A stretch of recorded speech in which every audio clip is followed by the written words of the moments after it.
ക്രൂശിക്കപ്പെട്ട ക്രിസ്തുവിനെ പ്രസംഗിക്കുന്നു. ദൈവത്തിന് സ്തോത്രം. യെശയ്യാ പ്രവാചകന്റെ പുസ്തകം 5-ാം അധ്യായം 26-ാം വാക്യം നമുക്ക് വായിക്കാം. യെശയ്യാ പ്രവാചകന്റെ പുസ്തകം 5-ാം അധ്യായം 26-ാം വാക്യം. അവൻ ദൂരത്തുള്ള ജാതികൾക്ക് ഒരു കൊടി ഉയർത്തി ഭൂമിയുടെ അറ്റത്ത് നിന്ന് അവരെ ചൂളകുത്തി വിളിക്കും. അവർ ബദ്ധപ്പെട്ട് വേഗത്തിൽ വരും. ദൈവത്തിന് സ്തോത്രം. നിത്യനായ ദൈവം അരുളി ചെയ്യുകയാണ് പ്രവാചകന്റെ നാവിൽ കൂടി. ദൂരത്തുള്ള ജാതികൾക്ക് ഒരു കൊടി ഉയർത്തും. ഭൂമിയുടെ അറ്റത്ത് നിന്നും എല്ലാ ദൂരത്തുള്ള ജാതികളിലെയും എല്ലാവരെയും ചൂളകുത്തി വിളിച്ച് വരുത്തും. അവർ ബദ്ധപ്പെട്ട് വേഗത്തിൽ വരും. ദൈവത്തിന് സ്തോത്രം. നാം കൊടി ഉയർത്തുവിൻ എന്നുള്ള വിഷയമാണ് ചിന്തിച്ചുകൊണ്ടിരുന്നത്. കൊടി ഉയർത്തുവിൻ. ജയത്തിൻ്റെ കൊടി, സ്നേഹത്തിൻ്റെ കൊടി, സത്യത്തിൻ്റെ കൊടി, സാക്ഷ്യത്തിൻ്റെ കൊടി, സമാധാനത്തിൻ്റെ കൊടി, ഇങ്ങനെ അനേകം കൊടികളെക്കുറിച്ച് നാം തിരുവചനത്തിൽ നിന്ന് വായിക്കുകയുണ്ടായി, പഠിക്കുകയുണ്ടായി, കുറച്ചെല്ലാം ധ്യാനിക്കുകയുണ്ടായി. നിങ്ങളുടെ മനസ്സിൽ, പലരുടെയും മനസ്സിൽ അത് ഇപ്പോൾ തങ്ങി നിൽക്കുന്നുണ്ടാകണം. ദൈവത്തിന് സ്തോത്രം. ഇന്ന് വേറൊരു കൊടിയെക്കുറിച്ചാണ് നാം ചിന്തിക്കാൻ പോകുന്നത്. എല്ലാ ദേശത്തുമുള്ള എല്ലാവരെയും വിളിച്ചു വരുത്തുന്ന ഒരു കൊടിയെക്കുറിച്ചാണ് ഇവിടെ പ്രവാചകൻ പറയുന്നത്. അവൻ ദൂരത്തുള്ള ജാതികൾക്ക് ഒരു കൊടി ഉയർത്തി ഭൂമിയുടെ അറ്റത്തു നിന്നും അവരെ ചൂളകുത്തി വിളിക്കും. അവർ ബദ്ധപ്പെട്ട് വേഗത്തിൽ വരും. ദൂരത്തുള്ള ജാതികളിൽ നിന്ന് പോലും ആളുകൾ ബദ്ധപ്പെട്ട് വരും. അനേകർ വന്ന് ജീവനുള്ള ദൈവത്തിൻ്റെ പാദപീഠത്തിൽ വന്ന് സമാധാനം അനുഭവിക്കും. ഇവിടെ പറഞ്ഞിരിക്കുന്ന കൊടി പല അർത്ഥം അതിനുണ്ട്.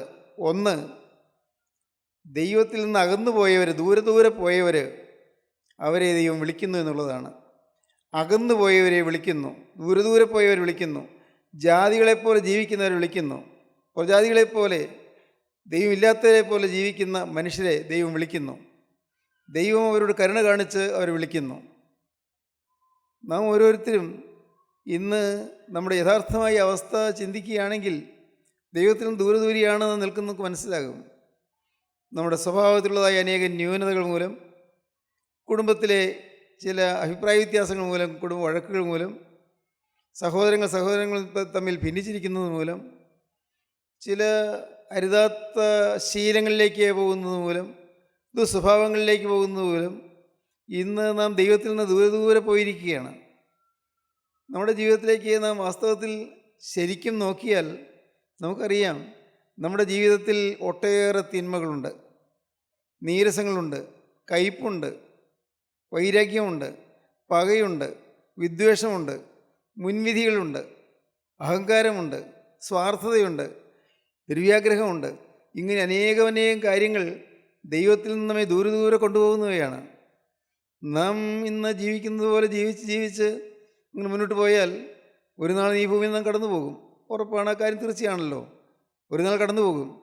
കടന്നു പോകാൻ മരണത്തിൻ്റെ ആ അവസാന വിനാഴികളിൽ നാം എല്ലാം കാണും. ഞാൻ എങ്ങോട്ടാണ് പോകുന്നതെന്ന് മനസ്സിലാക്കും. കടന്നു ചെല്ലുന്നതിന് മുൻപ് തന്നെ ഞാൻ എങ്ങോട്ടാണ് പോകുന്നതെന്ന് മനസ്സിലാക്കും. അപ്പോഴാണ് ഭീതി വരുന്നത്. അയ്യോ, കഷ്ടം, നഷ്ടപ്പെടുത്തി കളഞ്ഞല്ലോ.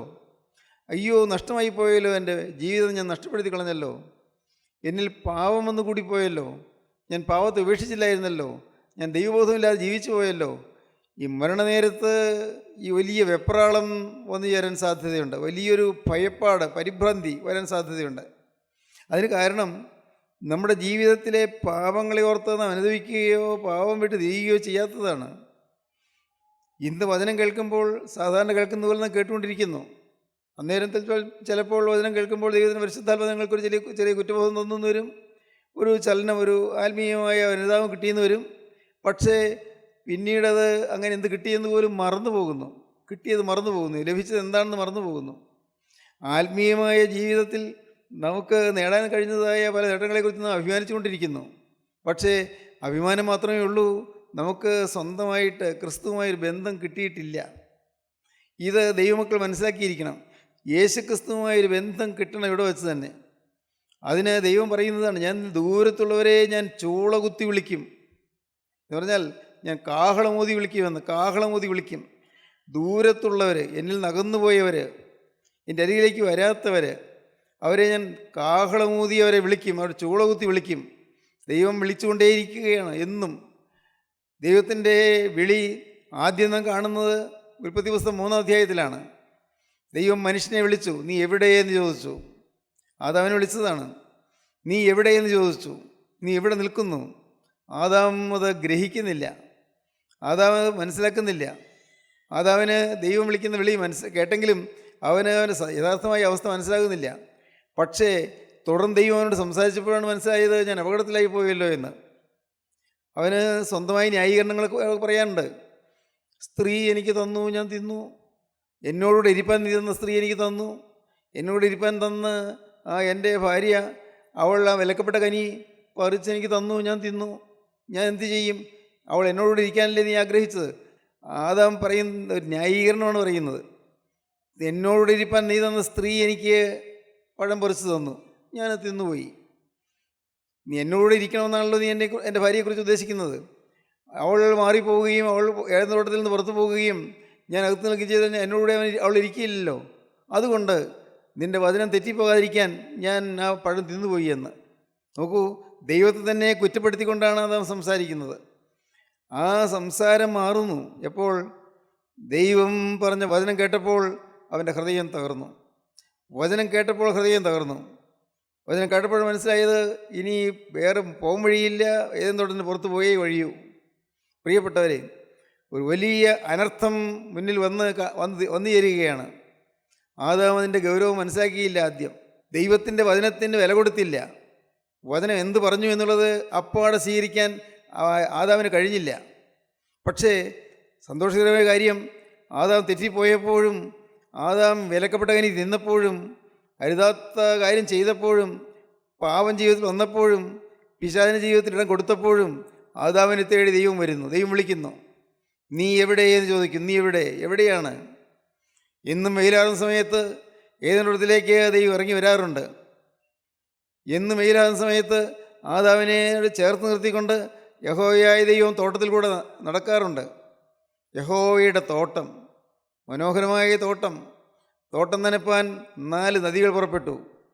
ഈശോൻ, ഗീഹോൻ, ഹിദ്ദേക്കൽ, ഫറാത്ത്. ഈ നദികൾ ആ തോട്ടത്തിൽ കൂടി ഒഴുകിക്കൊണ്ടിരിക്കുകയായിരുന്നു. എല്ലാ ഫലസമൃദ്ധിയുമുള്ള ഒരു മനോഹരമായ തോട്ടം. ആ തോട്ടത്തിൽ എന്നും ആദാമും ഹവ്വായും വസിക്കുവാനും എന്നും അതിലെ ഫലങ്ങൾ ഭുജിക്കുവാനും ദൈവം ആഗ്രഹിച്ചതാണ്. ദൈവം പ്രതീക്ഷിച്ചത് അങ്ങനെയാണ്. പക്ഷേ ആദാം പാപം ചെയ്തു, ഹവ്വ പാപം ചെയ്തു. അവർ തോട്ടത്തിൽ നിന്ന് പുറത്തു പോകേണ്ടി വന്നു. ദൈവം ആദാമിനെയും ഹവ്വായെയും അവർ ചെന്നതായ പാപം എന്താണെന്ന് ദൈവം അറിഞ്ഞുകൊണ്ട് തന്നെ അവർ വിളിച്ചു. നീ എവിടെയെന്ന്? മനുഷ്യ നീ എവിടെ? ആദാമേ നീ എവിടെ? നീ എവിടെയെന്ന് ദൈവം ചോദിച്ചു. ബൈബിളിൽ ആദാമേ നീ എവിടെയെന്നൊരു വാക്യമില്ല, മനുഷ്യ നീ എവിടെയെന്നൊരു വാക്യമില്ല. ദൈവം ആദാമിനെ വിളിച്ചു, നീ എവിടെയെന്ന് ചോദിച്ചു. ഇന്ന് ഇത് കേട്ടുകൊണ്ടിരിക്കുമ്പോൾ നിങ്ങൾ ഒരു കാര്യം ദയവായിട്ട് മനസ്സിലാക്കൂ. നമ്മെ സ്നേഹിക്കുന്ന ദൈവം നമ്മെ അന്വേഷിച്ചുകൊണ്ടിരിക്കുകയാണ്. നമ്മെ അന്വേഷിച്ചുകൊണ്ടിരിക്കുന്നു, നമ്മെ തേടിക്കൊണ്ടിരിക്കുന്നു. നമ്മൾ ഓരോരുത്തരെയും തൻ്റെ ഭവനത്തിലേക്ക് ചേർക്കാൻ കർത്താവ് ആഗ്രഹിച്ചുകൊണ്ടിരിക്കുന്നു. വന്നുപോയ പാപത്തിൻ്റെ പരിഹാരം വരുത്താൻ കർത്താവ് ആഗ്രഹിക്കുന്നു. അതുകൊണ്ടാണ് പാപം ചെയ്ത് അത്തിയില കൂട്ടി തുന്നി നഗ്നത മറച്ച് നിന്നതായ ആദാമിനെ ദൈവം കണ്ടിട്ട് ദൈവം ആദാമിനോട് പറയുന്നത്, സ്ത്രീയുടെ സന്തതി പാമ്പിൻ്റെ തല ചതയ്ക്കുമെന്ന്. നൂറ്റാണ്ടുകൾ കഴിഞ്ഞ് സ്ത്രീയുടെ സന്തതിയായി ജനിച്ച കർത്താവായ യേശു ക്രിസ്തു ദുഷ്ടപിശാചാകുന്ന പാമ്പിൻ്റെ തല ചതച്ചു, ക്രൂശിന്മേൽ തല ചതച്ചു. ഓർക്കുക, കർത്താവായ യേശു ക്രിസ്തു പാമ്പിൻ്റെ തല ചതയ്ക്കുകയായിരുന്നു. എന്തൊരു അനുഗ്രഹീതമായ ജീവിതമായിരുന്നു ആദാമിനവിടെ ഉണ്ടായിരുന്നത്. ആ തോട്ടം മുഴുവൻ അവരുടെ സ്വന്തമായിരുന്നു. എല്ലാ ഫലങ്ങളും തിന്നാമായിരുന്നു. ഹവ്വയോട് ആദാം വീട്ടിലില്ലാത്ത സമയത്ത് ഒരു അതിഥി കയറുമെന്ന് സംസാരിച്ചു. പുരുഷൻ വീട്ടിലില്ലാത്തപ്പോൾ ഹവ്വയ്ക്ക് വേണമെങ്കിൽ പറയാമായിരുന്നു, ക്ഷമിക്കണം, ഇവിടെ പുരുഷനിവിടെ ഇല്ലല്ലോ, ഭർത്താവ് ഇവിടെ ഇല്ലല്ലോ, അദ്ദേഹം ഉള്ളപ്പോൾ വരിക, അങ്ങനെ പറയാമായിരുന്നു. എങ്കിൽ രക്ഷപ്പെടാമായിരുന്നു.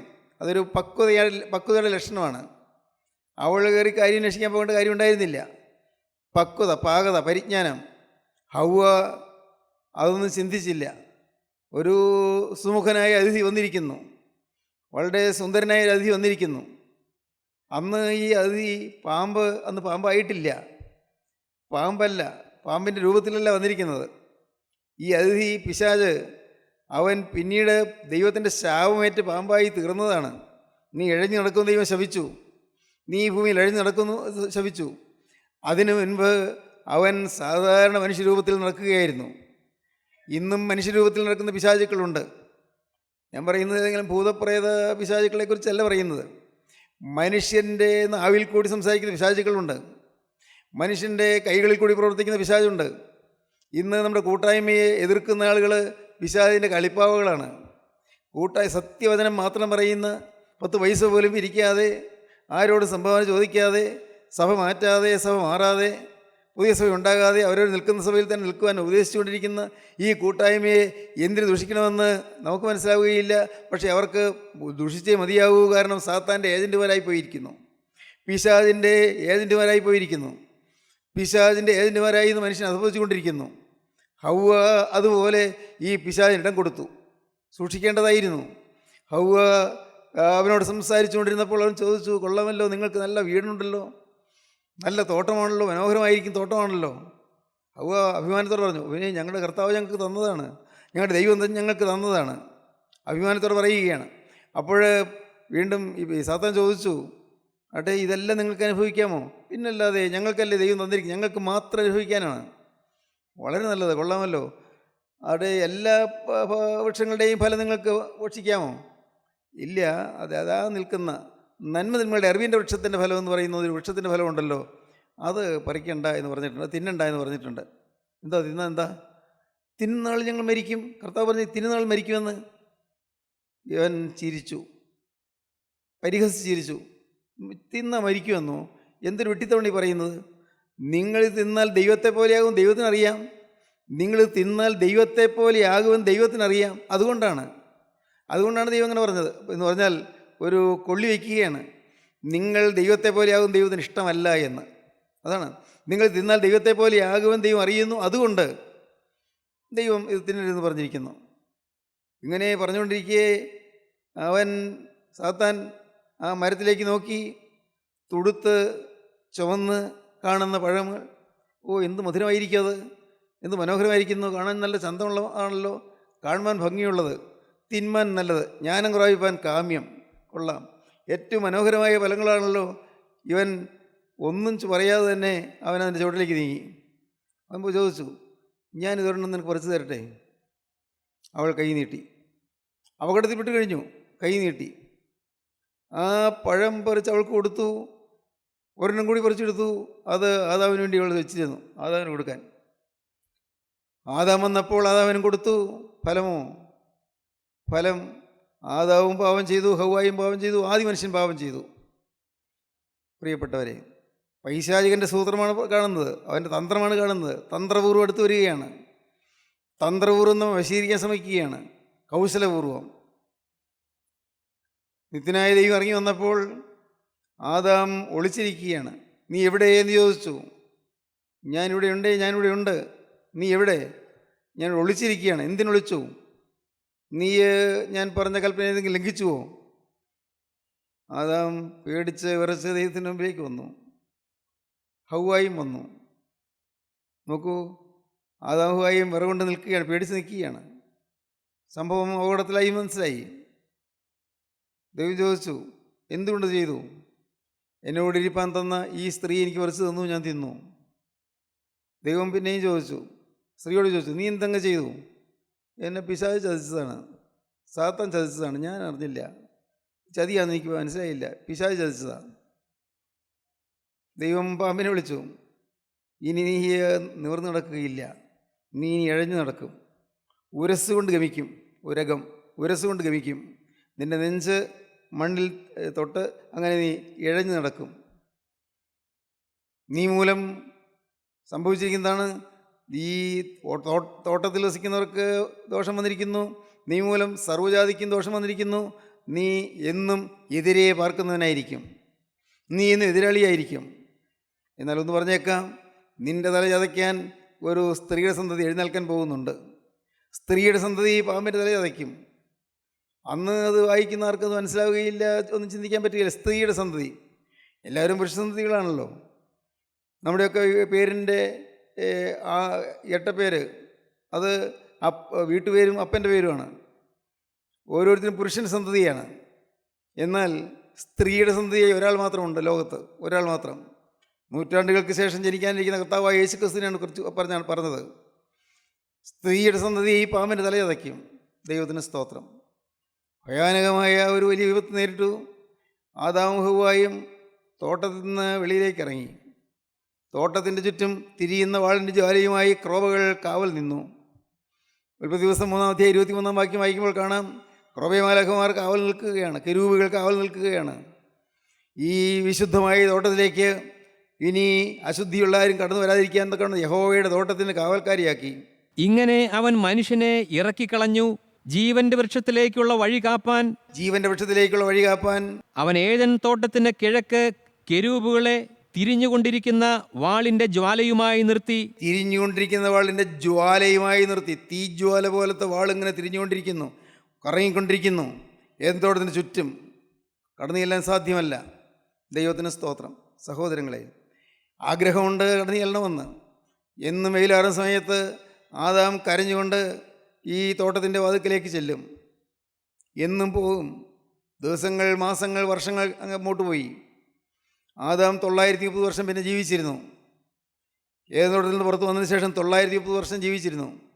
ആദാം എന്നും വൈകുന്നേരം വെയിലാറുന്ന സമയത്ത് ദൈവത്തിൻ്റെ സഹിത്വത്തെ ഓർത്ത് കരഞ്ഞുകൊണ്ട് അങ്ങോട്ട് ചെല്ലും. പ്രവേശനം കിട്ടുമോ? ഇല്ല. മാലാഖമാർ തടഞ്ഞു നിൽക്കുന്നു. ദൈവത്തിന് സ്തോത്രം. പ്രിയപ്പെട്ടവരെ, ആദാം മരിച്ചു. 930 വയസ്സുള്ള തന്നെ മരിച്ചു.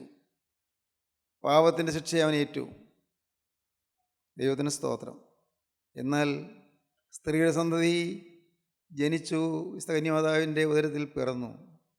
സ്ത്രീയുടെ സന്തതി, പുരുഷ സ്പർശമില്ലാതെ സ്ത്രീയുടെ സന്തതി ജനിച്ചു. കർത്താവായ യേശുക്രിസ്തു ജനിച്ചു. കർത്താവായ യേശുക്രിസ്തു ഈ ദുഷ്ടനായ പാമ്പിൻ്റെ തല ക്രൂശിന്മേൽ ചതച്ചു. നിത്യനായ ദൈവം പണ്ട് അരുളി ചെയ്ത വാഗ്ദത്തം അത് നിറവേറുകയായിരുന്നു. കർത്താവായ യേശുക്രിസ്തു ക്രൂശിൽ തൂങ്ങിയതിൻ്റെ ത്യാഗമരണത്താൽ സാത്താനെ തോൽപ്പിച്ചു. സാത്താൻ്റെ മേൽ ജയോത്സവം കൊണ്ടാടി. ദൈവത്തിന് സ്തോത്രം. തുടർന്ന് 3-ാം ദിവസം കർത്താവ് ഉയർത്തെഴുന്നേറ്റ് കർത്താവ് പാതാളത്തിലേക്ക് ഇറങ്ങിച്ചെന്ന് കർത്താവ് ഇങ്ങനെ നോക്കി നടക്കുകയാണ്. അവിടെ മൃതരായവർ കിടക്കുന്ന ഓരോരുത്തരെയും നോക്കിക്കൊണ്ട് കർത്താവ് നടക്കുകയാണ്. ഈ ഭൂമിയിൽ നിന്ന് മൃതരായി വന്നവർ, മരിച്ചു വന്നവർ ഓരോരുത്തരെയും നോക്കുന്നു. അങ്ങനെ നോക്കി ചെന്നപ്പോൾ ഉണ്ട്, ആദാവിനെ കണ്ടെത്തി. ആദാം ഏങ്ങലടിച്ച് കരഞ്ഞുകൊണ്ട് കിടക്കുകയാണ്. നഷ്ടപ്പെട്ടു പോയല്ലോ എന്ന് പറഞ്ഞ് കരഞ്ഞുകൊണ്ട് കിടക്കുകയാണ്. നഷ്ടപ്പെട്ടു പോയല്ലോ എന്ന് പറഞ്ഞ് കരഞ്ഞുകൊണ്ട് കിടക്കുന്നു. യേശുക്രിസ്തു ആദാവിനെ തട്ടി ഉണർത്തി. അതാണ് പിതാക്കന്മാർ പാടുന്നത്, നിങ്ങൾക്ക് അറിയാമായിരിക്കും. നാഥൻ മൃതരുടയിൽ ഉറപ്പിച്ചു ആദത്തെ. നാഥൻ മൃതരുടയിൽ ഉറപ്പിച്ചാദത്തെ,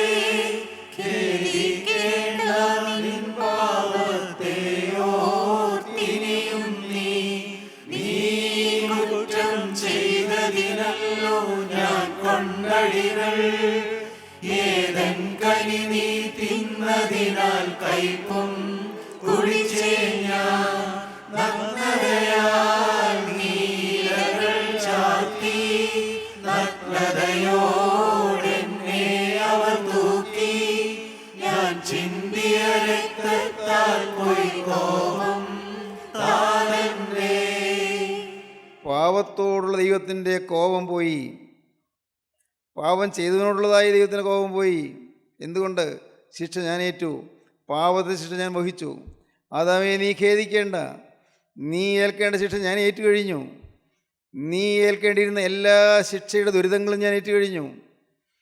ഖേദിക്കേണ്ട നിൻ പാപത്തെയോർത്ത് ഇനിയും നീ നിൻ്റെ പാപത്തെയോർത്ത് ഖേദിക്കേണ്ട. നീ കുറ്റം ചെയ്തതിനല്ലേ ഞാൻ അടികളേറ്റത്. ഏതൻ കനി നീ തിന്നതിനല്ലേ ഞാൻ കയ്പ് കാടി കുടിച്ചത്. ദൈവത്തിന് സ്തോത്രം. ഞാൻ ചിന്തിയ രക്തത്താൽ പിതാവായ ദൈവത്തിൻ്റെ കോപം പോയി.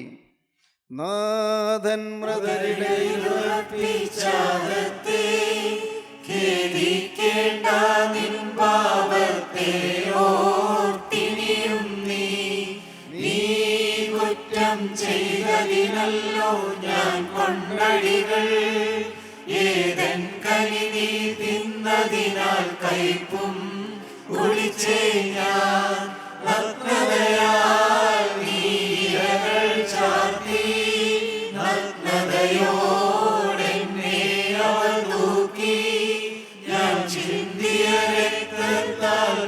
കോപം താതന്റെ. ദൈവത്തിന് സ്തോത്രം. നിത്യനായ ദൈവം മനുഷ്യൻ പാപം ചെയ്തത് മൂലം മനുഷ്യജാതി മുഴുവൻ പാപഗ്രസ്തരായി തീർന്നു. സ്നേഹവാനായ ദൈവം ഈ മനുഷ്യനെ വീണ്ടും സ്വർഗീയ പ്രദേശയിലേക്ക് ചേർക്കാൻ അവിടുന്ന് ക്രൂശിൽ മരിച്ചു. ദൈവത്തിന് സ്തോത്രം. സഹോദരങ്ങളെ, ഇന്ന് ലളിതമായൊരു കാര്യം നിങ്ങളോട് ഞാൻ പറയട്ടെ. നിങ്ങൾ കേൾക്കുക, നിങ്ങൾ വിശ്വസിക്കുക. ഈ വായിച്ച വാക്യം ദൂരത്ത് നിന്ന് ചൂള കുത്തി വിളിച്ച് വരുത്തും. ദൈവം സ്നേഹത്തിൻ്റെ കൂടെ ഉയർത്തിക്കൊണ്ട് വിളിക്കുന്നു പറഞ്ഞതായ വാക്യം ദൂരത്തുള്ളവരെ തിരിച്ചു വരുത്തുന്നു. അതിനുള്ള തിരിച്ചു വരുവാനുള്ളതായ കൊടി ഉയർത്തിയെന്ന് പറഞ്ഞ വാക്യം ഇന്ന് നിങ്ങൾ ഓരോരുത്തരോടും ദൈവം പറയുന്ന വചനമാണ്.